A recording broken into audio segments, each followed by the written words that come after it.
Good evening, everybody. So tonight is my turn again.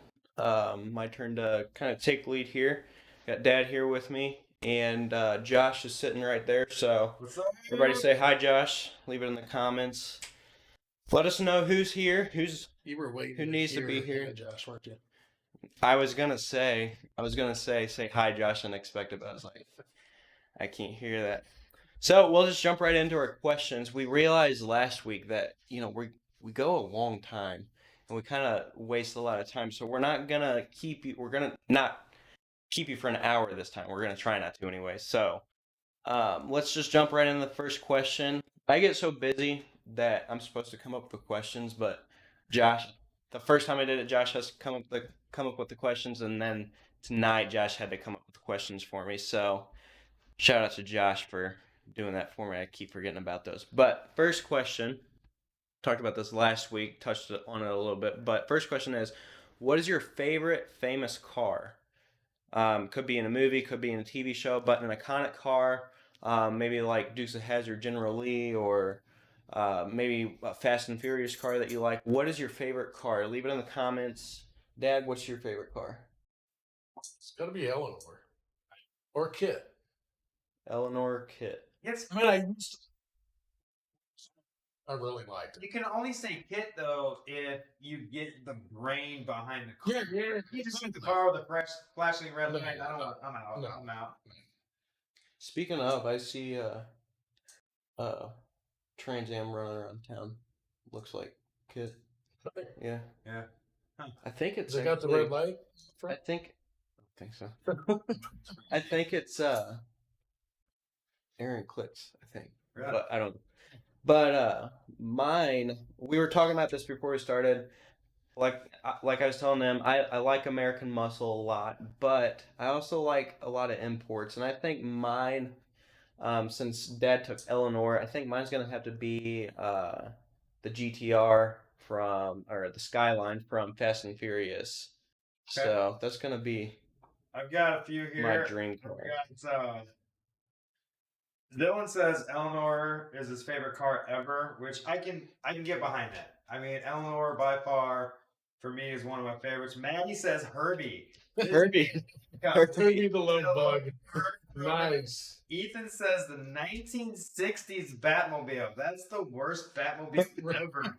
The 1960s Batmobile? Come on. I respect it. I respect it. Who said that? Matt says, I don't hate the Mach 5, but I want an 18 van. We were talking about this 18 van a few minutes ago, and the 18 van doesn't get as much credit as it should. That thing had power. I mean, it was smoking the wheels all the time, and that wasn't just for TV. That was for real. All right. For me, I got to tell you, I really love that orange Supra from the very first Fast and the Furious. Craig Bird. Hey, Craig Bird. Austin Martin from James Bond. Okay. All right, I get behind that. Those are expensive cars. All right, let's go ahead and ready for the next question. You guys are gonna want to answer this if you're in junior high, high school, or a parent of a junior high or high schooler. You're gonna want to answer this. So Josh is actually gonna be giving away a pizza at Domino's, right? We don't know yet. But Josh is giving away pizza, so that brings us to our next question. Number 2, what do you like on your pizza? What's your favorite pizza toppings? I'm pretty basic. I like a pepperoni pizza. That's what I like. It's my favorite, pepperoni. All right. If I'm feeling a little wild, I'll go ahead and get a supreme. But comment in the I'm section. going with pepperoni. Comment, and I will pick somebody out. Everybody who comments with their pizza toppings, their name will go in a drawing. Jordan, back to the car. Jordan says the Dumb and Dumber dog van. That's fantastic. I like the moped that they traded the dog van for. That's funny. For that matter, was that a Mustang in Tommy Boy? No. The convertible that. I don't think so. I think it was like an Oldsmobile, like car when they were done with it. It was a boat. Fantastic. Fantastic. Craig Bird says hand bacon. I'm guessing that's you mean ham, Craig, right? Canadian bacon. Canadian bacon. So hey, I was still on the car subject. I'm trying to think Yeah, of what sorry, car this I'm is. going back and forth. Dylan says pepperoni only. Well, sorry, Dylan. Don't worry, Maddie. you're not getting your pizza. Maddie, what you're describing is not pizza. Alfredo sauce with chicken. Hey, that's good. Is that the chicken bacon ranch from Domino's? It's What? top notch. In Chicago. There used to be one down in Branson. I've been years, but yeah. Heard of it. For a very short amount of time, they had macaroni and cheese. Really? So me being me, I got a Chicago style deep dish with Alfredo sauce, mac and cheese, and bacon. I think Moe's in Washington has a mac and Yeah. cheese pizza. I'll tell you what, Dewey's on Clarkson. You got the Dr. Dre there. The Dr. Dre. I mean, I'm telling you what, spicy jalapenos up on there. Oh, really? The white sauce, it was fantastic.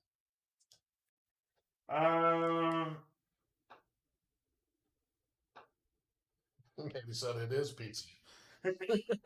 Matt Corbin says meat lovers. I do like meat lovers too. All right, you guys keep commenting on your pizza toppings, and I will monitor those and get this drawing going. And then at the very end of the broadcast, I'm going to announce who won pizza for tomorrow night, and I'll deliver it to you. All right, so now that we're done and wrapped up with the questions, we're talking about leadership for those of you that haven't been with us, but we're talking about leadership and just kind of what leadership is and what a leader looks like. I was listening to a podcast this week, and Jocko Willink is the guy who has the podcast. I've talked to you guys about him before. He was a Navy SEAL. And I don't remember where he got this. I think it actually came from a general around World War II or something like that. But the quote was that, and it may not have been a quote, but basically what he said was, "There's no one word to describe leadership. I mean, you can't just take leadership and describe it in one word. It's kind of like love. You know, people say, what is love, and everybody has their definition or." But the thing about leadership is that you know it when you see it. So with leadership, you can't really say in one word what leadership is, or even a sentence what leadership is, but you can describe characteristics of leadership. But bottom line is when you see leadership, you know leadership. So there's a very definite line between leading or between dictating. So I just want to open up with that. So everything that we've talked about, these are characteristics of leadership. Everything that we're talking about is not everything there is to leadership.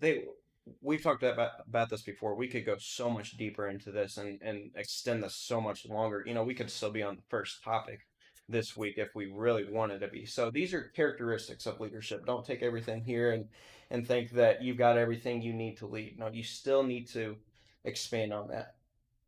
So, first thing is leaders understand that results come through a team effort. So if we have a leader that he thinks that everything that he thinks is the way to do it, everything that he thinks is the right way, and that's the only way he's going to do things, that's fine, but he's losing that team mentality. He's losing that team effort mentality. And pretty soon it's just going to be him standing alone and with no followers. Someone I want to talk about, his name is in World War II is Lieutenant Spears. This lieutenant, he was a part of Easy Company, and if you guys haven't heard of Easy Company, is a very well-known company in World War II. But Lieutenant Spears was very good at showing leadership. Being a lieutenant wasn't the highest rank you could be by any means, but there was a lot of people that were below him.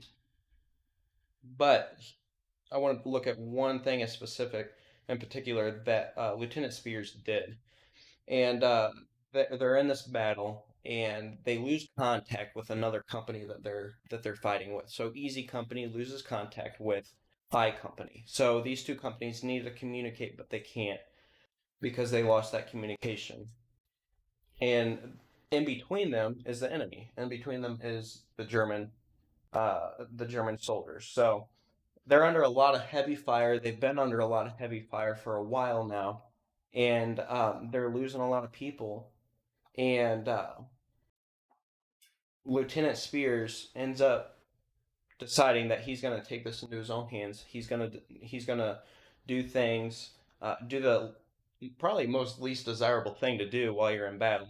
And what he did is him and two other guys are talking, and they said we need to get in contact with I Company. We need to figure out how we're getting in contact with I Company so they know that we can't let these German soldiers uh, get back on us. We gotta have them stop the Germans. So what Lieutenant Spears does is pretty remarkable. So through all this heavy fire, through all this huge firefight that's going on, he takes off across the battlefield. Now, like I said, I Company and Easy Company are separated by the German soldiers, by all this fire.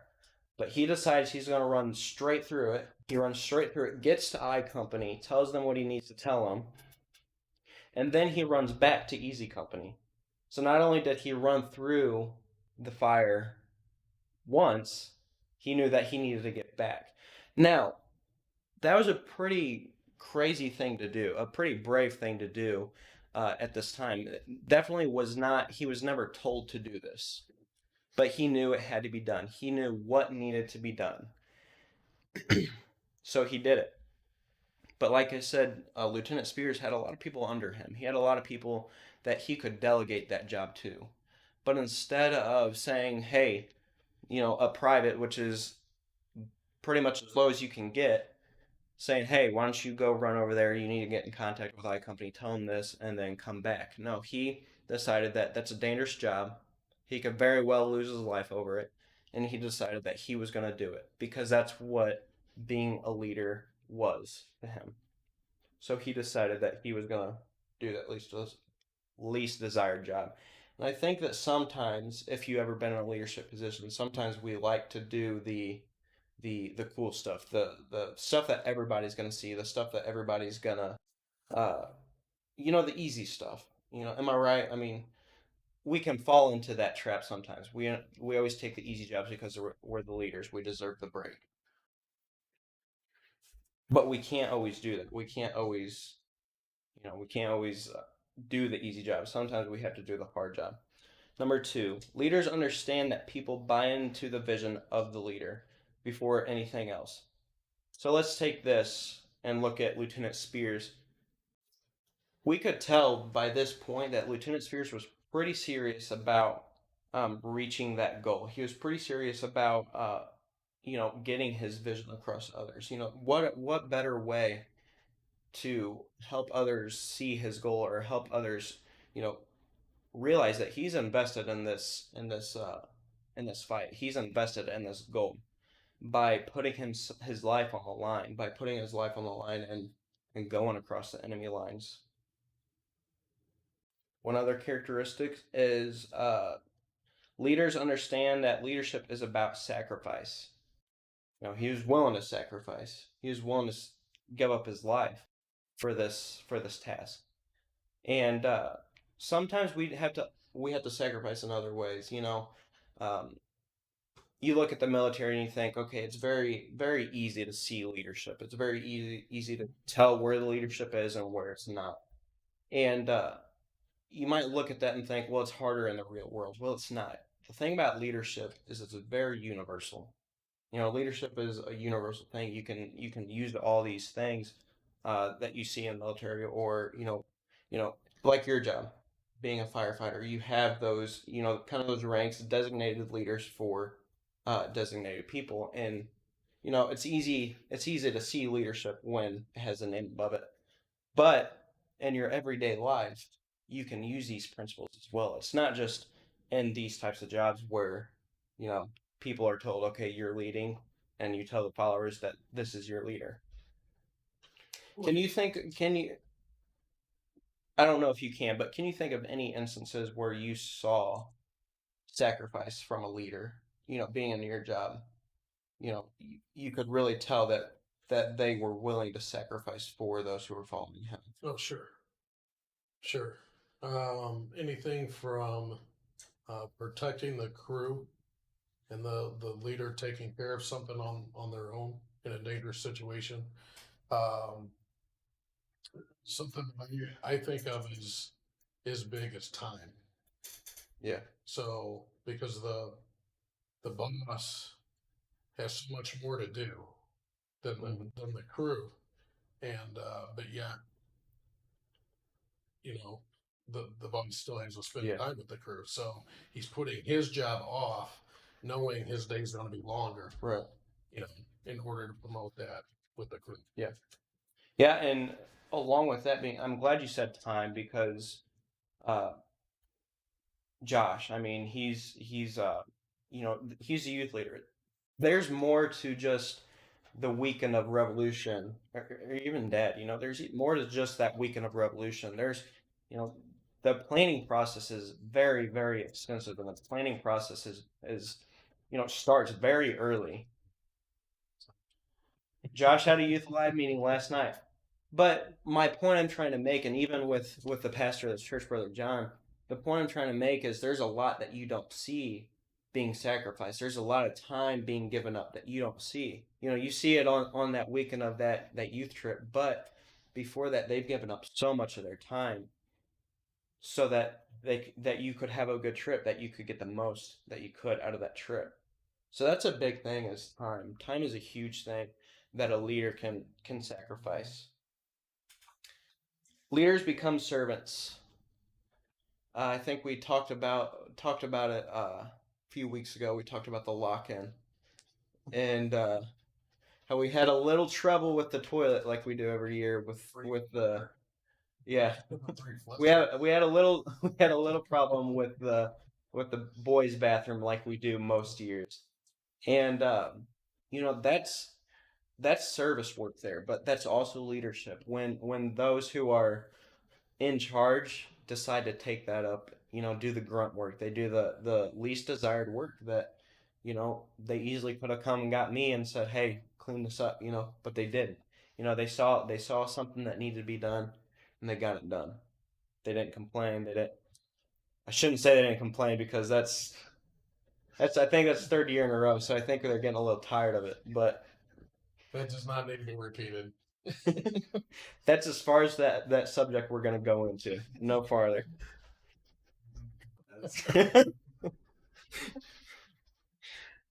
What? Who said what? That's less than a minute.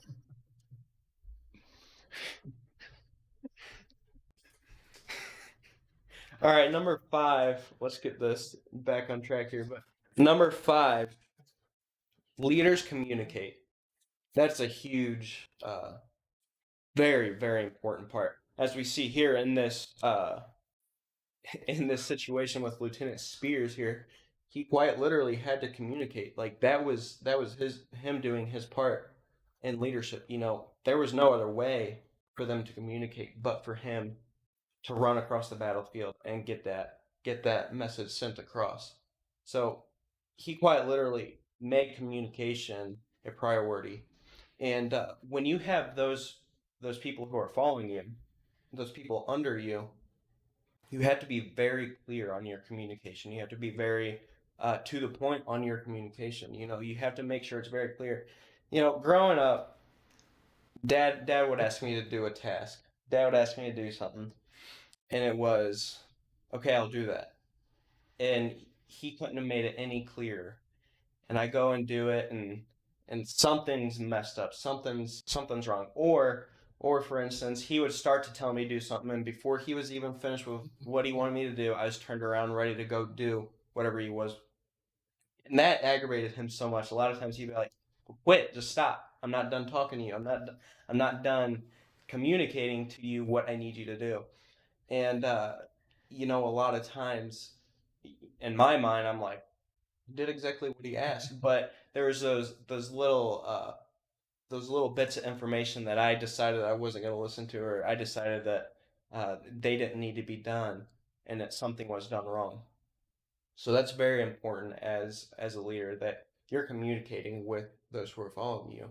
Just like in this situation here, he needed to get something across, and he got something, and he got that message across, even if it meant that he was gonna have to do it. Out of all those traits you just mentioned, what would you say your worst one is? Oh, my worst trait. I would have to say that they're all bad. I'm not great at any of them, but I'd say my worst one is probably either number two, getting those who are following me to see my vision, because let's put it into this context here. At being a Christian, getting others to see how important it is to serve Christ, or how important it is to get the gospel out. I fail at that. I fail at that. It's easy to focus your time, if you're doing what you feel you're supposed to be doing. It's easy to focus your time on those who are lost, and those who are struggling to even see the gospel, to pass it along to them. But it's even a harder thing to go to those that maybe you've ministered to before. Maybe they're not doing so great with their ministry, or with their walk with God.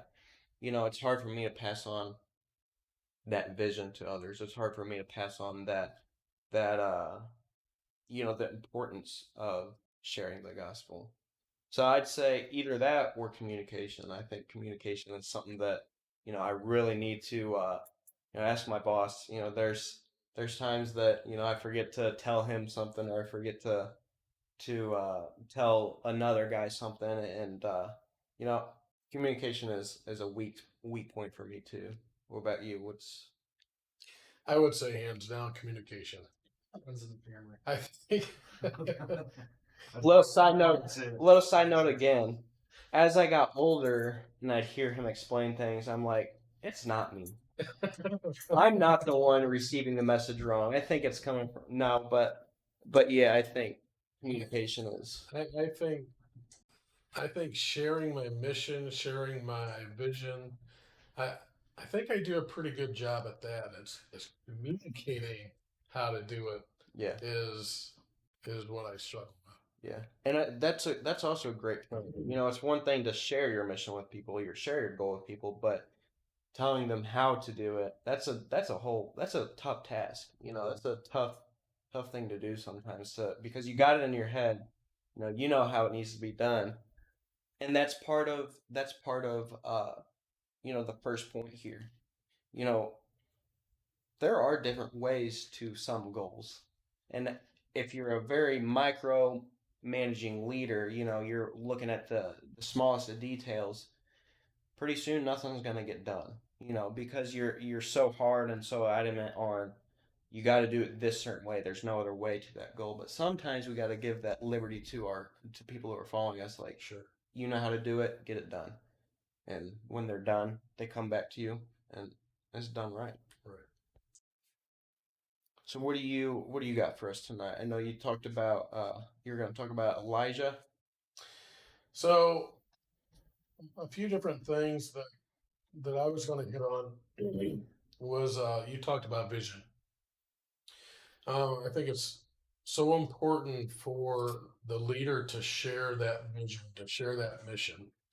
Um, but just as important, I think it's uh, I think it's just as important for that leader to never uh, sacrifice that mission. In other words, a circumstance comes up, all right, and it's so easy when a circumstance comes to say, okay, well, I'm gonna sidestep the mission for now, and we're gonna take care of this and blah blah, and then we'll get back to the mission. No, Mhm. I think it's super important for a leader to always do things in light of that mission. I just watched a earlier, and I'm seeing more of them, but there was a police officer uh, talking about his oath, and his oath to uphold the Constitution of the United States.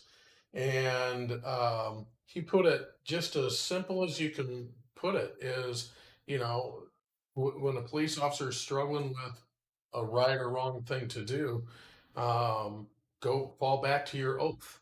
And as long as you always have your oath at the forefront, you're going to do the right thing. And I think it's just the same with your mission. When you're working toward a common goal, you cannot ever let circumstance supersede that mission. Our forefathers, their mission was for liberty and freedom, right? They never sacrificed that. Mhm. Everything they did was for that purpose, for that goal. They never once stepped back and said, "Okay, well, we're going to make an exception here, you know, so we can accomplish this goal." Right. They knew that through every circumstance, they had to hold that mindset of liberty at the highest level.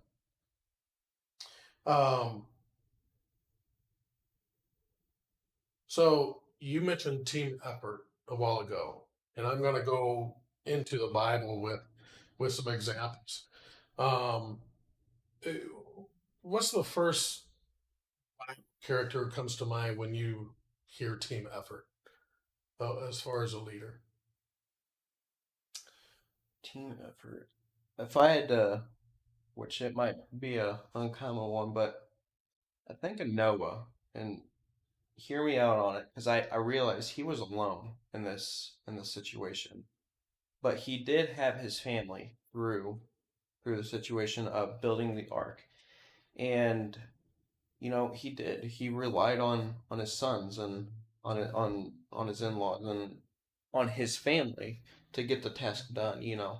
And very very small team, compared to the rest of the world. But I think of that as they had to work together on that, or even Moses, um, trying to team up with him and Aaron mostly, but trying to team up with all the Israelites, getting them out of slavery. They have to be working towards a common goal. They have to be doing or trying to get to the same place. If not, they're not gonna. They wouldn't have been able to probably even escape Egypt. For me, I think it's Joshua, and because Josh took the obvious ones off the table, so the next obvious one was Joshua. Um, when you read the story of Joshua, you read beginning with him coming back from spying on Canaan to say, hey, we got this. When everybody else was saying no, he said, we got this. We can take them because the Lord's with us. And then he goes on the journey. It's now him in charge. It's now him leading, and it's time to cross the river, right? And the river's flooded. There's no way they can possibly cross this river. But when you read the story, you can almost hear him talking to all the people. You can almost hear him talking to the people, saying, "Hey, we just need to trust God and start walking." And everybody else is freaking out. We can't cross this flooded river. There's no way. I think maybe at this point he's a little frustrated, like, because when you're so passionate about something but nobody else is, when you're so for sure of something but nobody else is, that's frustrating. In his position, we can do it, but nobody else feels that way. You think he was almost frustrated and talking to them, like just trust me, let's just do this, let's get it done. Sure. Sometimes that's a hard part, and you talked about staying on goal, even through that frustration, he was able to stay through that, stay on task, Right. so. But it took the team. It took the whole. It took the whole group in order for them to do that. The other thing that I was going to talk about is the service aspect. Um, any good leader should be a good servant, Mhm. and even before they're a leader, and Josh talked about it before, is even those that aren't in charge can be leaders, right? If they possess those traits, right? So, as far as being a servant, if you're the lowest guy on the totem pole, if you're a good servant, that puts you in leadership, right? You might not have a title, you might not be put in charge of anything, but that's a big aspect of leadership. So in that, I think Luke, I see Luke, when he ministered to Paul. Paul was in prison, and Luke went to Paul a lot, and he went to him and brought him stuff. He brought him, water, something to drink. He took notes from him, that kind of stuff. He was a true servant to Paul, and he was. I think one of the best examples in the Bible of servant. I also thought of Elisha when Naaman, the leader of the army, uh, he was a really good leader. However, he had leprosy, and he went to Elijah, and Elisha basically told him how to get rid of the leprosy. And Naaman didn't believe him, but Elisha used service in order to make him see. And finally, as stubborn as Naaman was, he finally gave in, and Elijah was able to communicate to him what he really needed to do, right? And so he healed Naaman. One of my favorite stories, Josh and I were talking about it right before the session started, was when the 4 men in Mark 2, when the 4 men dropped the paralytic through the roof, right?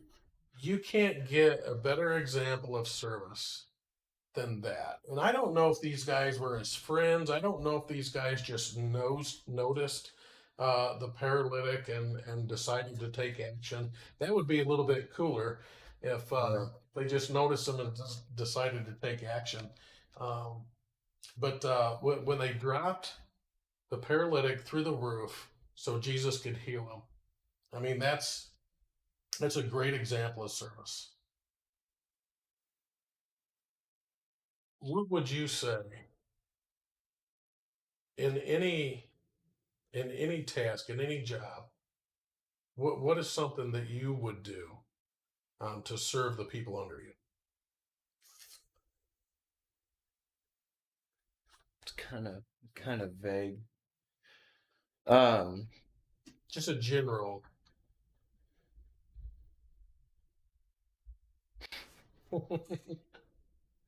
I think that. Can you give me a task? I have No, a question. Go ahead, Josh. If I owned a company and I was the top CEO, call it whatever you want, of that company, and I had people working for me in that company, as a leader, I would want to facilitate them being the best of them that they can be. Mm-hmm. So I would them individually and find out what they really wanted to do with their lives. Yeah. Like, it's not here. Right. What do you want to do with your life? And I would show them ways to get there. Yeah, I'd lose good employees, but I'd keep good employees through that process as well. Sure. That's what I would do. Right. Yeah. I think a huge part of that idea is selflessness. You have to be completely selfish. You have to think of other people's gain, not just yours. How are these people going to make me the most money? But how can I make these people the best that they can be? And like you said, you're going to lose some good employees. They're going to move up sooner or later, and you're no longer going to have them. But that's a huge act of service. That's a huge act of selflessness. And what better way to serve others than to actually being a CEO of a company, coming down. Imagine if wherever you work, the CEO or president of the company, owner of the company, comes to you and says, "Hey, what is it that you want out of life, or what is it?" That'd be huge. dream that you could dream, and money was no object, and time was no object, what would you be doing other than working here? I want to be in there. I'm going to help you show you Right. how you could go be a nurse. Right. Oh, I want to be a doctor. I'll show you how Mhm. And I think say people being the best them that they can be. And I think sometimes. So to answer your question, the way I would serve would be, a lot like what Josh said. But the way I would serve is, first think back. Let's say I do make it CEO of some big company. I would think back to, when I was at the bottom of the chain. When I was at the bottom, I had to work every day. I had to, work hard every day to get by, to pay the bills, to do all this. I would think back to that and think that's where a lot of these people are. And if you do that, you can probably guess, they're probably struggling here, they're probably struggling there, and it'd be nothing, if you're CEO of a company, you're owner of a company, it'd be nothing to just, help them out with those struggles. Help them out with the things that they're struggling with because they're like you were at one point. So I think both of those are big, and I think just a simple, "Hey, how you doing?" You know, "Hey, what's going on in your life?" Type thing. I think just simple communication is big. I think I think making them dinner or doing something yeah, like that. Just doing for them sometimes. You see somebody with a flat tire, one of your employees pulling up or getting ready to leave with a flat tire in the parking lot. Go help them out. yeah. But let's look at it this way, because none of us are CEOs. None of us are owners of companies. And you said one of the things you said was you don't have to be a leader to lead. Right. You don't have to be in that position to lead. And a lot of times we do see people that are struggling, or I've passed a lot of people with flat tires. I've passed a lot of people who are walking. And a way to serve them is by helping them out, even though you have no obligation to do so, even though you have no relation to that person at all. That's still showing leadership. That's still showing a servant's heart. And I think that sometimes, we think of all the things we can do once we have people under us, but what are the things that we can do now that, there is nobody under us? It could be something as simple as you see something. Let's say you see trash here in the church parking lot, or you see, something, go pick it up. Nobody's got to know about it. Nobody's got to praise you for it. Just do that act of service and use that those leadership traits just to do them, not to be known as a good leader or anything like that. Right. So I've said all I've got to say. I don't know if you've got any more to say. Nope. I think Josh has something to say. Trim seats. All right. Because I know what's there. You're going to draw the pizza. Hi, guys. Hey, Logan Maxwell's on there. Did you see? I saw. Hey, Logan. What's happening? Okay, so I'm don't. going to deliver him the pizza. My internal rule was McKinley couldn't win and Logan couldn't win. Sorry. My bad. Okay, so listen, real quick. Next week, tune in. He's going to be at work. So me and Brendan are going to hang out with you guys and go to level 4. Level 4 of the staircase. We got learning. We got performing, leading. Next week, leaders who teach leaders, right? Developing leaders next week. All right. So Logan, if you won, I would bring you pizza. I It's not my thing. will let Phil deliver you pizza if you win. Okay, so here's the deal. I know what's all there, so I'm going to let Brendan pick one, and we're just going to draw this pizza real quick, and then Phil's going to pray, and we're going to be done. Sound good? So the winner is... Let